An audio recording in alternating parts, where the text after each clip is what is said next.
Assalamualaikum. Halo Sobat Belajar, selamat datang di Live Classes Matematika Ayo Belajar. Nah, kembali lagi nih bersama kakak Kak Denny. Jadi pada kesempatan kali ini kakak akan menemani Sobat Belajar sekalian, khususnya kelas 10 ya. Jadi kelas 10 itu SMA ya. Kelas 1 SMA atau kelas 10 atau kelas 1 SMA. Jadi kita akan membahas materi kelas 10 nih. Materinya apa? Nah, sebelum masuk ke materi, kakak biasa mau nanya dulu, gimana kabar Sobat Belajar sekalian? Semoga dalam keadaan baik-baik saja ya, dan semoga kita semua selalu diberikan kesehatan. Oke? Nah, sebelum masuk ke materi, di sini udah ada judul nih, peta matematika. Sebenarnya peta dalam matematika, sama aja lah ya, peta matematika. Nah, Sobat Belajar, kira-kira apa nih gambaran yang ada kalau disebutkan kata peta gitu? Peta tuh sesuai definisi ya seperti ini mungkin. Gini ya yang ada di gambaran Sobat Belajar. Peta. Atau petanya gini. Gitu. Nah, jadi ya ini adalah peta ya, betul. Ini adalah pengertian peta pada definisinya adalah seperti ini, adalah gambaran permukaan bumi itu. Jadi itu adalah peta. Nah, kalau peta di matematika itu seperti apa ya? Nah, jadi kalau peta di matematika berarti kita membahas fungsi petanya nih Sobat Belajar. Peta itu apa sih? Peta itu untuk menggambarkan misalnya tujuan itu. Jadi tujuan kita mau kemana nih, seperti yang ini nih kalau bisa ngomong. Ya, katakan peta gitu. Nah, di sini nanti dia akan memberikan tujuan kita nih kemana? Ke gunung, ke laut. Apakah kamu melihat gunung? Gitu. Ini peta itu adalah tujuannya nanti seperti itu. Kita diberikan tujuan yang akan kita capai. Nah, itu biasanya dari gambaran suatu peta. Nah, jadi gimana nih gambaran untuk peta matematika itu sendiri, Kak? Nah, kalau seperti itu kita akan segera masuk ke dalam materinya nih. Tapi sebelum masuk ke dalam materi, seperti biasa Sobat Belajar bisa siapkan dulu nih. Kakak kasih waktu, ambil pulpen, pensil, dan juga kertasnya karena kita akan segera masuk ke materi. Kalau sudah siap, kita sekarang bisa fokus dulu. Fokus, dan karena sekarang belajar itu mudah, ayo belajar. Jangan lupa belajar, karena sekarang belajar itu mudah. Ayo belajar. Nah, Sobat Belajar, kita sudah masuk ke dalam materinya nih. Jadi tentang peta matematika gitu. Jadi peta matematika itu apa sih? Nah, sebelum masuk ke peta matematika, kakak kasihin dulu nih. Kita akan bahas domain dan kodomain. Apa tuh kan? Mungkin Sobat Belajar sudah tahu ya apa itu domain, apa itu kodomain. Kalau belum tahu, nah kakak kasih gambaran dulu ya. Jadi gambarannya seperti ini. Nah, ini ada dua gambar nih, dua gambar. Ini peta matematika jadi seperti ini aja dah. Ini peta matematika. Apa itu domain, apa itu kodomain. Jadi peta matematika itu sendiri nanti kita akan membahas tentang relasi dan fungsi. Itu apa?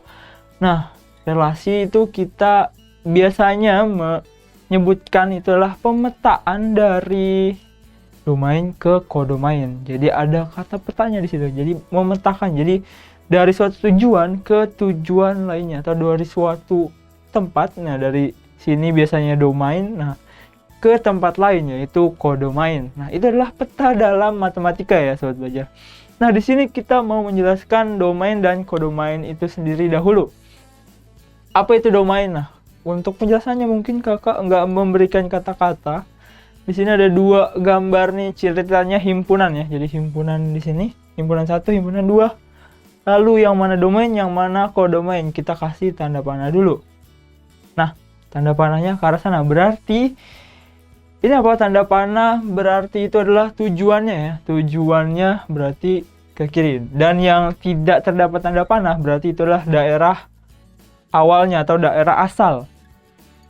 Maka yang mana domain dan yang mana kodomain. Kita lihat di sini domainnya ada yang di kiri, kodomain di kanan.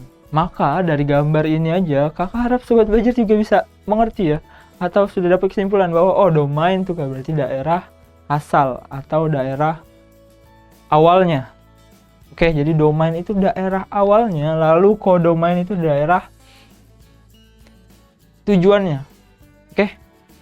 Jadi daerah tujuannya kodomain, daerah asalnya atau daerah awalnya itu domain. Itu ya bedanya domain dan kodomain. domain, kodomain. Nah, coba kita balik. Jadi kalau kita misalnya balik nih kayak gini. Hilang.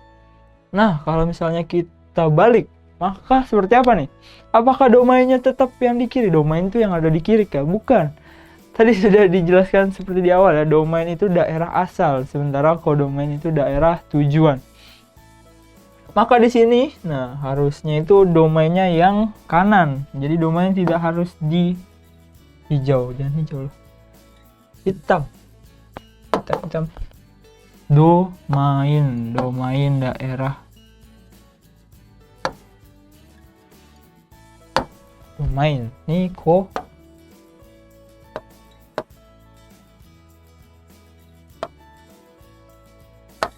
kodomain.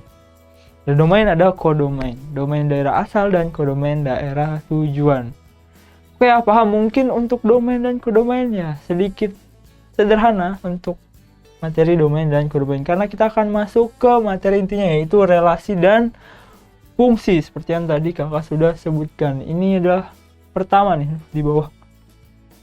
Jadi yang pertama ada relasi, sobat belajar. Apa itu relasi?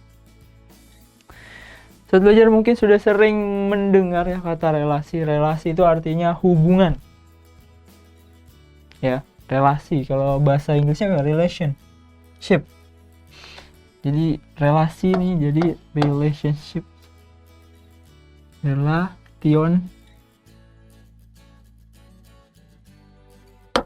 Nah, gitu ya. Jadi relationship atau relasi itu adalah hubungan ya sobat belajar. Mungkin sobat belajar ada relasi dengan siapa gitu. Nah, di sini di matematika hubungannya itu adalah antara domain dan kodomain. Kalau kita membicarakan relasi atau hubungan. Jadi hubungan di matematika, jadi matematika nggak cuma ada peta tapi ada hubungan juga. Hubungan dalam matematika gitu. Harusnya judulnya juga bisa kayak gitu ya.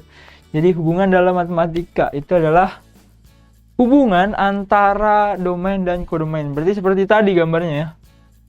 Gambarnya seperti tadi, yaitu dua himpunan. Nah, itu ada mempunyai hubungan antara keduanya.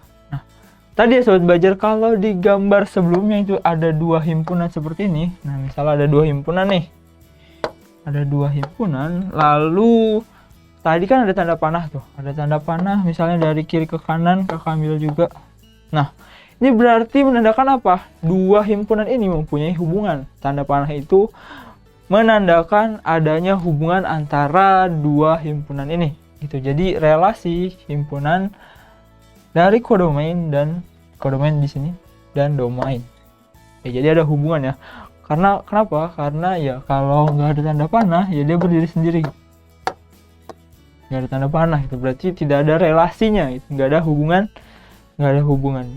Itu jadi itu asal kata relasi ya. Ini mungkin untuk awalan aja. Jadi relasi itu artinya hubungan atau relationship gitu mungkin. Nah, dan hubungannya antar apa? Hubungannya antar domain dan kodomain. Domain tadi apa? Balik lagi.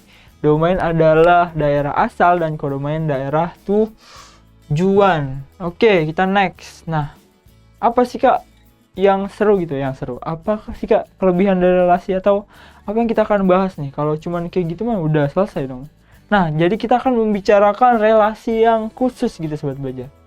Apa tuh relasi yang khusus? Relasi yang khusus yaitu, belum. Kita punya contoh gambar relasi ini sama lah ya. Mungkin kakak bisa next aja dong. Ini ada domain dan kodomain. Ada hubungan seperti ini. Nah, kita bahas relasi yang khusus. Nah, ini dia relasi yang khusus itu namanya fungsi. Ya, jadi relasi yang mempunyai syarat itu namanya fungsi. Di sini dikatakan fungsi adalah memasangkan setiap anggota himpunan daerah asal. Nah, himpunan daerah asal tadi namanya apa yo? Daerah asal namanya domain. Tepat satu ke himpunan daerah kawan atau daerah tujuannya. Nah, di sini tepat satu sobat belajar poinnya adalah, di mana? Di tepat satu. Jadi memasangkan setiap anggota himpunan dari daerah asal nih misalnya daerah asal ada banyak nih anggota himpunannya. Ya daerah namanya daerah kawan ya atau daerah tujuan nih, daerah kawan. Nah, Katanya tepat satu itu apaan Kak itu? Tepat jam 1, bukan. Jadi tepat satu itu ya satu aja gitu. Hanya satu, the only one. Jadi di sini kalau misalkan kita memetakan nih dari daerah asal, maka kita hanya boleh memetakan satu aja ke sisi sananya atau di sisi tujuannya atau di daerah kawannya. Gimana Kak kalau kayak gini? Gak boleh. Ini berarti sudah bukan tepat satu nih Sobat Belajar. Karena daerah asal harus memetakan tepat satu. Jadi ini 2 ya, nggak boleh. Oke. Wah, harus hapus dari awal dong. Nah, kita bikin lagi. Jadi gimana nih Kak? Nah, kayak gini boleh gak Kak? Ah, yes. Kalau seperti ini boleh gak? Nah, ini boleh. Kenapa? Karena dari setiap titik di daerah asal memetakan hanya satu titik di daerah kawan atau daerah tujuannya. Dia hanya memetakan ke satu titik. Tidak ada satu titik di kiri yang bercabang seperti ini. Nggak ada ya. Jadi ini merupakan fungsi. Itu adalah pengertian fungsi ya. Jadi Sobat Belajar. Jadi dia tidak sembarang relasi itu, tidak sembarang hubungan, tapi hubungannya mempunyai syarat. Syaratnya itu apa? Nah, dari daerah asal kalau dipetakan hanya mempunyai satu pasangan di daerah hasilnya. Gitu Sobat Belajar. Nah, itu adalah untuk fungsi. Ya. Gimana nih contoh untuk gambaran? Nah, mungkin untuk lebih jelasnya Kakak punya ilustrasi di sini yang lebih bagus daripada gambar Kakak tadi. Di sini ada 2 himpunan ya. Jadi seperti ini. Nah, setiap daerah asal memetakan satu ke daerah kawannya. Ada lagi gak Kak? Gak ada. Oh, ada. Nah, seperti ini.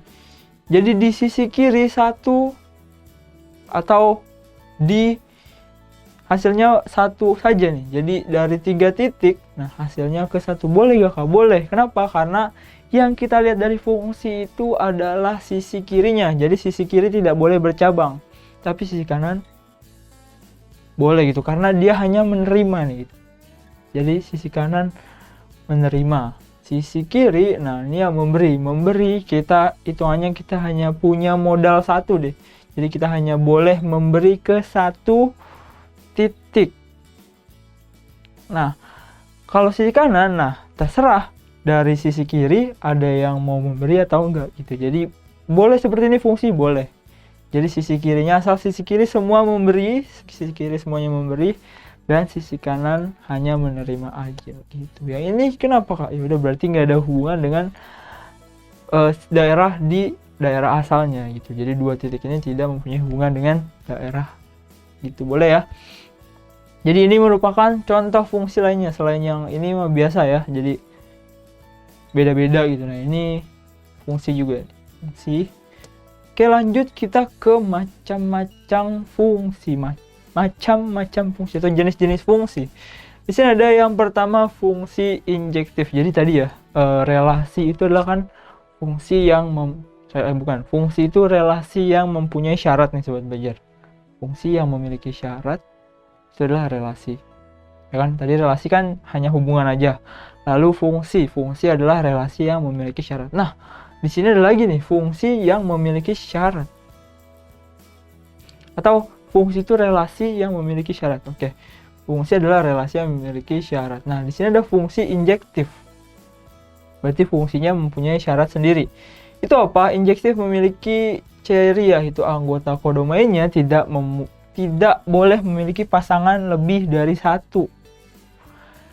Oke, tidak boleh memiliki pasangan lebih dari satu fungsi di kodomain. Kodomain tadi apa? Kodomain daerah kawan atau daerah tujuan.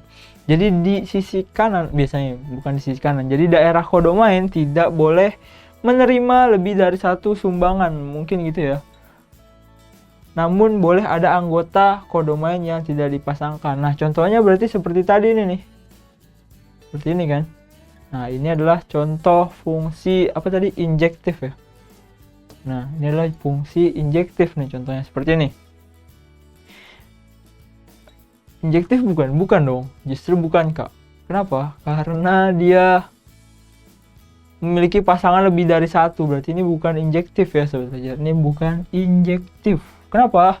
Karena dia menerima lebih banyak, satu titiknya menerima lebih dari satu pasangan di daerah asal gitu. Jadi harusnya dia hanya menerima satu aja. Satu titik menerima satu, di sini satu titik menerima 3. Jadi nggak boleh, ini bukan fungsi injektif. Lalu gimana Kak? Contoh fungsi injektif kalau digambar, jadi dia seperti ini nih sobat belajar. Kalau digambar, nah biasanya kenapa? Itu karena, nah harusnya di sisi kanannya lebih banyak mungkin anggota himpunannya, maka ada salah satu yang tidak mendapatkan pasangan. Boleh, asalkan sisi kiri tadi. Lagi-lagi kita lihat itu fungsi apa bukan Kak? Kita lihatnya di sisi kiri tidak ada yang bercabang atau ada gitu. Jadi kalau di sini tidak ada yang bercabang berarti oke. Nah, lalu kita mencek injektifnya, berarti di sisi kanan juga harus kita cek. Berarti tidak ada yang bercabang juga. Nah, itu injektif berarti. Injektif tidak ada yang bercabang. Boleh kosong? Boleh. Oke ya, jadi itu untuk fungsi injektif nih sobat belajar. Lalu kita punya fungsi apa lagi? Fungsi surjektif.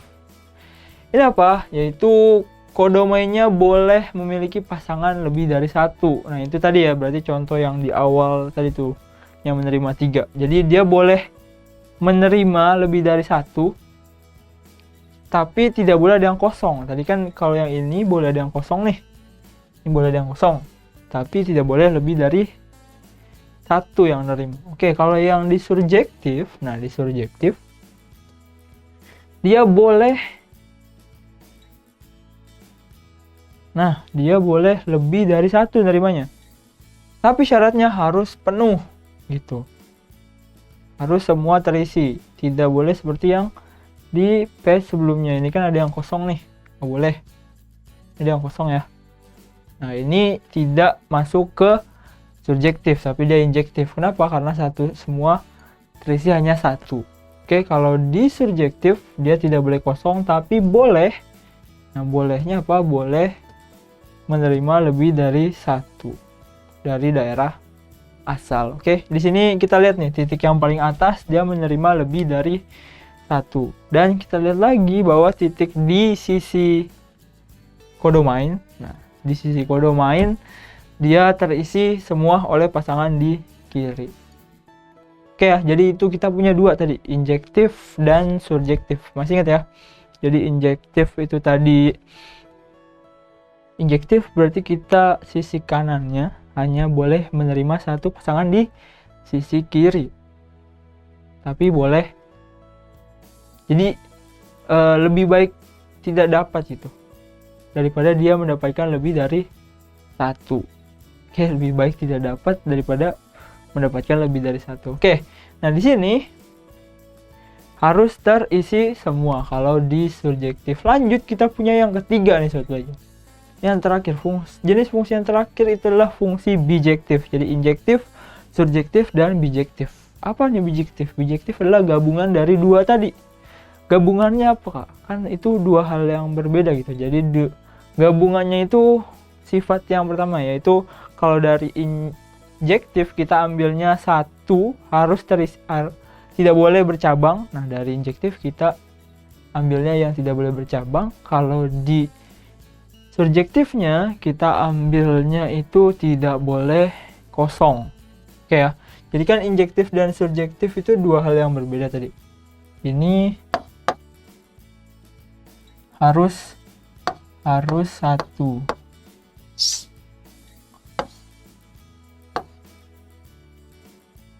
Harus satu pasangan. Tapi boleh kosong. Boleh kosong. Kosong ya itu. Nah, di surjektif, nah dia tidak boleh kosong. Tidak boleh kosong. Tapi dia boleh lebih dari satu. Boleh apa sih? Boleh lebih dari satu. Boleh lebih dari satu. Nah, yang kita anggap sebagai gabungan kan ini katanya gabungan ya, sifat gabungan. Gabungannya yang mana, Kak? Gabungannya harus satunya dan tidak boleh kosongnya. Oke, jadi dua sifat yang digabung dari injektif dan surjektif menjadi bijektif itu adalah sifat yang ini ya. Harus satu. Jadi sisi kanan harus hanya boleh menerima satu dan tidak boleh kosong. Oke, itu penjelasan tentang bijektif. Berarti gimana, karena ini fungsi yang paling umum jadinya. Jadi memetakan satu-satu nih. Jadi karena dia harus punya satu, nah harus punya satu dan tidak boleh kosong. Makanya berarti banyak anggota himpunan di sisi domain dan kodomain harus sama ya berarti ya. Karena dia harus memetakan satu ke sisi kanannya. Nah, selain itu berarti masih ada bentuk lain, Kak? Masih, berarti kita bisa buat asalkan satu-satu di sini boleh, sini boleh. Boleh ya. Lalu apa lagi? Yang penting dia satu-satu. Yang ini ke atas juga. Ini masih satu-satu, yang kanannya terisi penuh dan hanya menerima satu dari kiri. Setiap titiknya hanya menerima satu dari kiri. Gitu. Jadi itu mungkin untuk fungsi. Jadi tadi ya udah ada 3. Kita belajar tentang injektif, kita belajar surjektif, dan kita belajar tentang bijektif. Mungkin kita masuk ke soal. Nah, di sini ada contoh yuk. Contoh yuknya gimana nih? Kita punya 2 himpunan di sana. Begitu. Betul.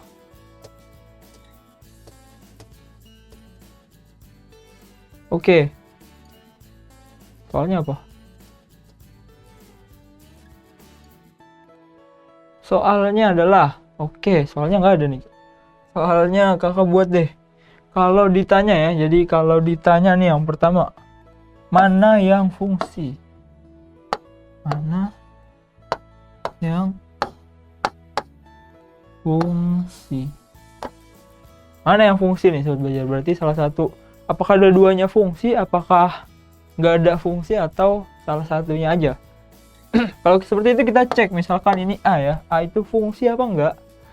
A fungsi lihatnya dari mana? Tadi kan kita sudah bahas ya, jadi kalau fungsi kita hanya butuh melihat dari sisi kirinya aja. Asalkan sisi kiri nggak ada bercabang, maka dia fungsi. Oke, kita lihat di kiri nih. Ada cabang? Ini nggak ada cabang. Oke, maka yang A itu fungsi. Fungsi. Lalu yang B kita lihat. Salah, ini B ya. Ini nggak ada cabang, tidak ada cabang, ini bercabang. Maka ini bukan fungsi. Nah, sobat belajar, berarti jawabannya kalau ditanya mana yang fungsi itu yang A atau yang sebelah kiri. Kenapa? Karena pemetaannya benar gitu. Dari satu titik dari daerah asal memetakan tepat satu ke daerah kawan atau domain. Oke ya. Ini memetakan satu. Ini udah memetakan 2.